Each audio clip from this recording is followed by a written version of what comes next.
안녕하세요. 레드 인스트럭터 최욱현입니다. 오늘은 POD에 대해서 조금 더 이야기를 해보려고 합니다. 제가 이제 지난 영상 두 개 정도 올렸었는데요. 두 개 영상에서는 제가 이제 컨테이너하고 간단하게 포드만에서 POD 컨테이너 구성하는 방법에 대해서 이야기를 해봤고요. 이번 동영상에서는 조금 더 POD에 대해서 이야기를 해보려고 합니다. 현재 이제 포드만이 동작이 되어 있고, 이거 보시면 현재 포드만에서 이제 포드는 동작 안 되어 있는 상태고요. 이제 깔끔하게 그냥 비어 있는 상태입니다. 보시면 역시 컨테이너도 동작이 안 되고 있죠. 그래서 현재는 이 포드만 같은 경우는 이제 동작이 중지되어 있는 상태고, 지난 동영상에서는 제가 이제 포드만을 중지시켜 놓고 사용했는데요.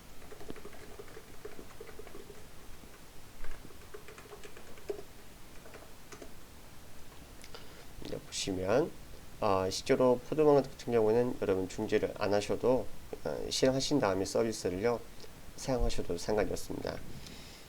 포드만 같은 경우는 포드만 서비스가 멈춰 있으면 API 서비스가 되지 않기 때문에요. POD 커맨드를 해가지고 포드만 커맨드를 해가지고 POD나 컨테이너 생성은 가능하지만 제가 이제 API 기반으로 무언가 작업할 수가 없겠죠. 그래서 일단은 저희는 그냥 이렇게만 해줄 거고요. 이제 제가 이제 이야기 해보고 싶은 것은 바로 이 부분이죠. 바로 이 녀석입니다. 퍼즈라는 이제 이미지겠죠. 이 퍼즈라는 이미지 같은 경우에는 기본적으로 그냥 컨테이너 같은 녀석이라고 보셔도 되고요. 제가 퍼즈를 생성을 시키면 이게 구성되는 거죠. 그래서 POD라고 제가 그려둘게요. 그래서 여러분들이 그 포드 크리에이트를 해가지고 포드를 생성하면 이 포드 같은 경우에는 이런 식으로 생성이 될 겁니다. 근데 이 포드는 실제로 제가 이제 포드 PS를 해가지고 보면 이제 프로세서가 돌고 있는 것처럼 보이지만 실제로 이제 제가 그 프로세서상에서는 찾을 수가 없을 거예요. 그 이유가 뭐냐면요. 이 POD 같은 경우에는 기본적으로 이 네임스페이스 얘 기반으로 해가지고 자원을 격리시키는 게 주 목적이죠. 목적이고 이 네임스페이스 밑으로 이제 어떤 것들이 생성되냐면요. 예를 들어가지고 저희가 뭐 네트워크나 뭐 C그룹 뭐 MNT 예, 디스크 같은 거 연결 부분이겠죠. 뭐 UTS 이건 이제 시간이 될 거고요. 네, 그리고 뭐 프로세서 IPC 이런 것들이 제가 POD 통해서 관리가 될 거고요.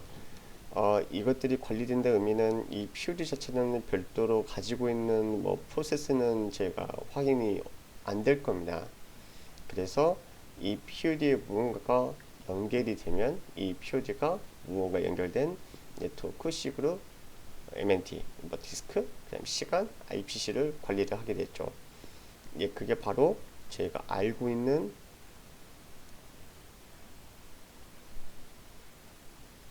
컨테이너죠.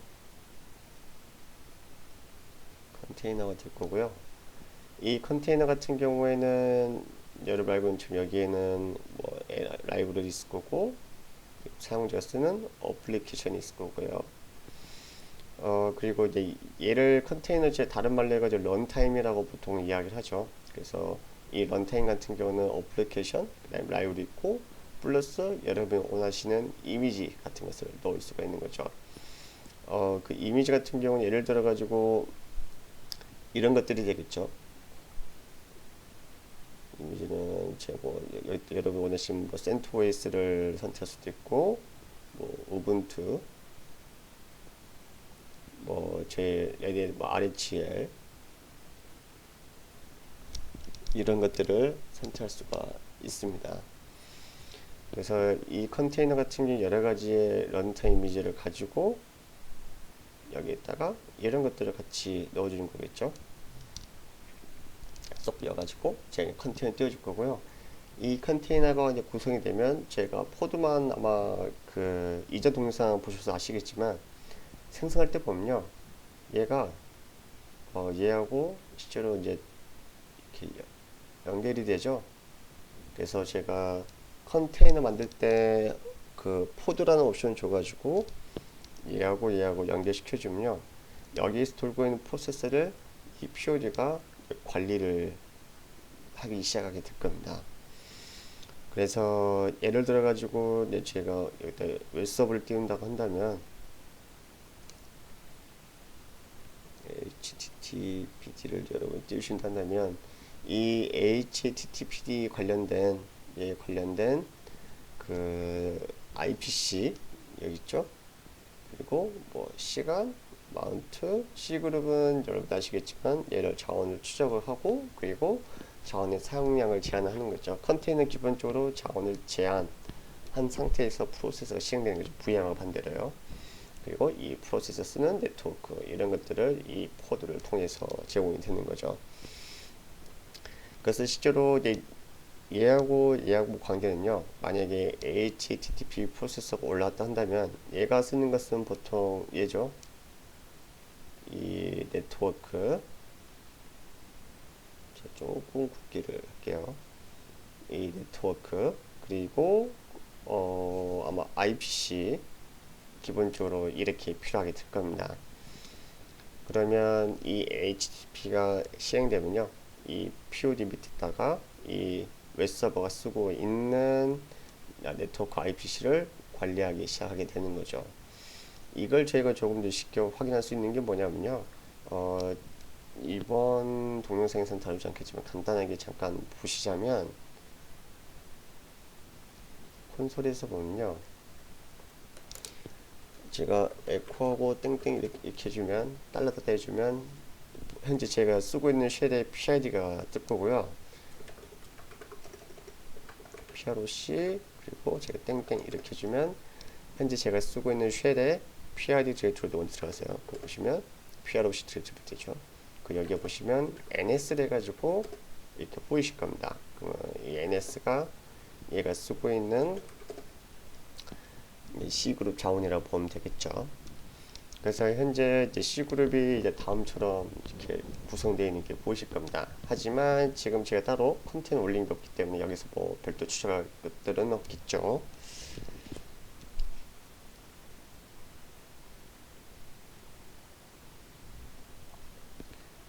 그래서 이제 기본적으로 제가 이제 포드만으로 해가지고 이런 것을 구현하는 거죠.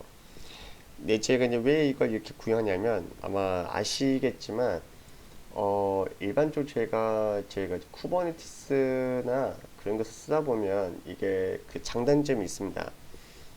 쿠버네티스 같은 경우에는 쓰기는 좀 그 어렵죠. 제가 뭐 쿠버네티스나 그 커맨드도 배워야 되고 역시 오픈 시프트도 그런 명령어를 배워야 되고요. 근데 포드만 같은 경우는 조금 더 간결하게 사용할 수 있도록 해주지만 이제 클러스터 같은 관리 도구가 없기 때문에 이제 저희가 쿠버네티스나 오픈 시프트를 사용하게 되는 거죠. 그러면 조금 더 깊게 들어가서요. 한번 동작을 한번 봐보도록 할게요. 일단 이전 동영상에서 제가 봤던 것 중 하나가 포드만을 제가 사용했는데 서비스를 시행하지 않고 사용했고요. 그러면 포드만에서 제가 이제 컨테이너를 만들면 어떤 식으로 관리하는지 대해서 조금 더 한번 이야기를 해보도록 할게요. 일단 여기에 제가 이제 컨테이너가 이렇게 동작했죠. 컨테이너 동작하고 있을 거고요. 컨테이너 동작하면 여기에 이런 식으로 포드가 있을 겁니다. 포드가 있을 거고요. 그리고 현재 이 컨테이너하고 이 포드를 관리해준 녀석이 이렇게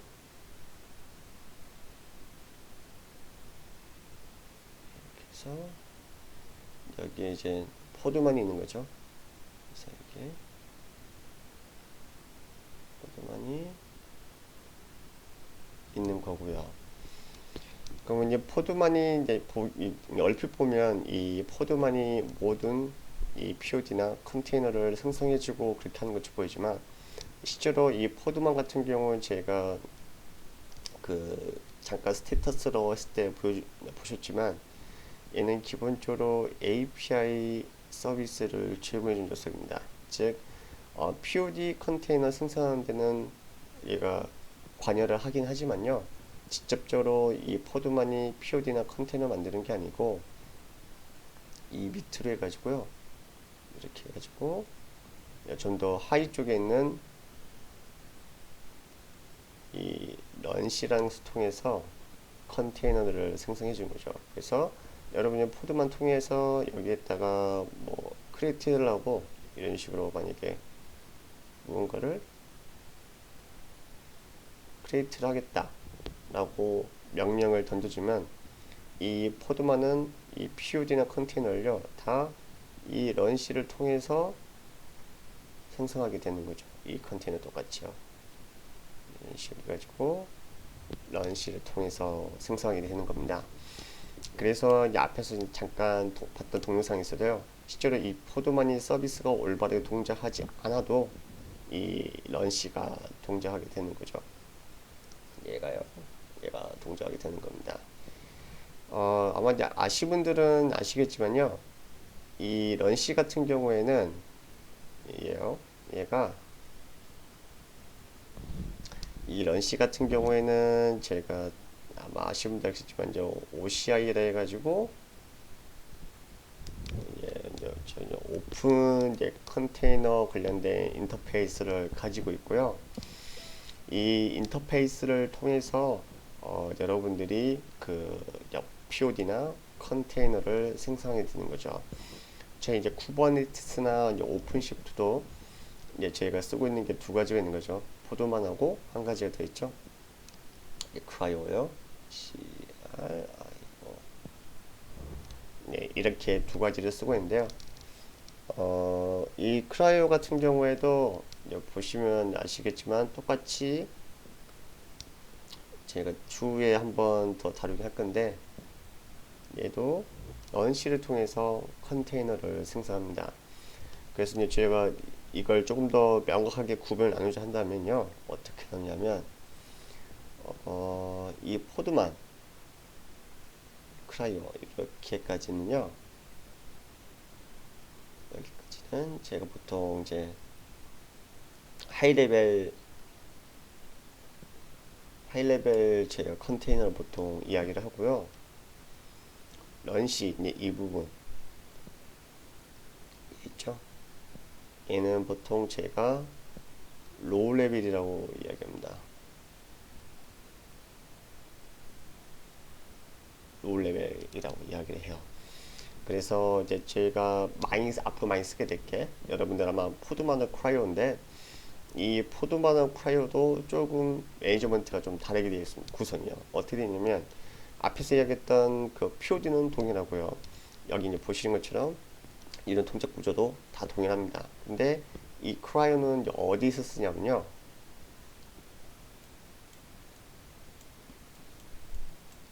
공간이 없네요. 옆으로 가서 해볼게요. 이 크라이오 같은 경우에는 조금 굵게 해서 한번 그려보도록 하겠습니다. 제가 쿠버네티스는 오픈시프트를 그래서 쿠버네티스나 OCP 여러분들이 이렇게 운영하게 되면요, 혹은 뭐 그 다른 것도요, 운영하게 되시면 얘네들 같은 경우는 예전에는 이제 저희가 이걸 사용했죠.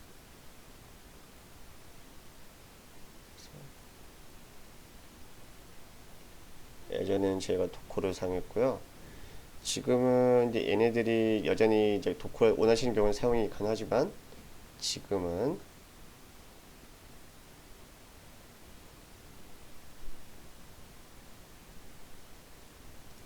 이 크라이오를 사용하게 됩니다.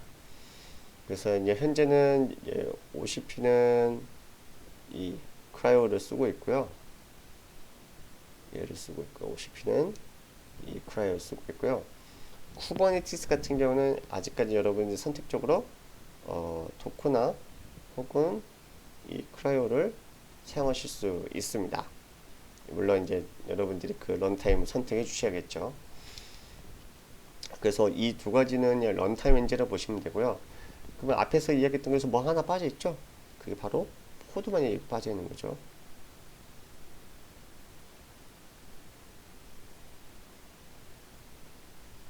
포드만이 빠져 있는 거죠. 그러면 왜 이 포드만은 이 쿠버네티스나 OCP에서 사용하지 않는가에 대해서 궁금하시겠지만, 이 포드만 같은 경우에는 기본적으로 앞에서 얘기한 것처럼 얘는 API 서비스를 가지고 있기 때문에 굳이 이런 클러스터를 얘가 포드만이 밑으로 들어갈 필요가 없는 거죠. 그러기에는 너무 많은 기능이 필요하고요. 도커가 기본적으로 이제 얘나 혹은 얘로 대체되는 이유 중 하나가요.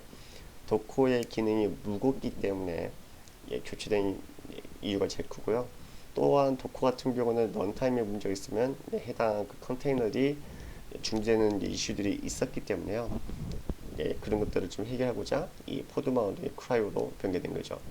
포드만도 그렇고 크라이오도 그렇고요. 아마 일단 포드만으로 봐서 여러분 보셔서 아시겠지만 얘 같은 경우에는 기본적으로 해당 서비스가 주고 있어도 뭐 제가 이제 API 통신만 안 되는 것 뿐이지 실제 로컬에서 동작을 하죠.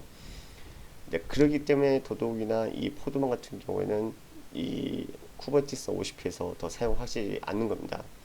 그 이유가 뭐냐면 어차피 얘도 그렇고 얘도 그렇고 둘 다 자신들의 API를 다 가지고 있죠. 쿠버네티스는 이제 쿠버네티스 API 서버를 가지고 있고 오픈시프트는 그 기반으로 기능이 더 확장이 되어 있고요. 그렇기 때문에 얘네들이 굳이 이 포드만을 쓸 이유가 없는 거죠. 그냥 크라이오로 충분히 가능합니다. 왜냐하면 크라이오는 이 포드만 쓰고 있는 API 기능이 없고요. 이 크라이오는 순수 컨테이너 POD만 구성하는 데만 기능이 초점이 맞춰져 있습니다. 그렇기 때문에 저희 레드에이시나 혹은 이제 쿠버네티스 같은 경우에는 이 크라이오 기반으로 많이 사용한다고 생각하시면 될 것 같아요. 그래서 여기까지가 이제 저희가 이제 앞에서 제가 업로드했던 두 개의 동영상에 대해서 전체적으로 이제 아키텍처를 좀 정리를 해봤고요. 구성도를요. 다음 시간에는 제가 이제 크라이오하고 그리고 RHV 그리고 레드햇 클라우드 보안 솔루션에 대해서 저희 잠깐 한번 이야기를 해보도록 하겠습니다. 들어주시냐고 수고 많으셨습니다. 이상 최욱현이었습니다. 고맙습니다.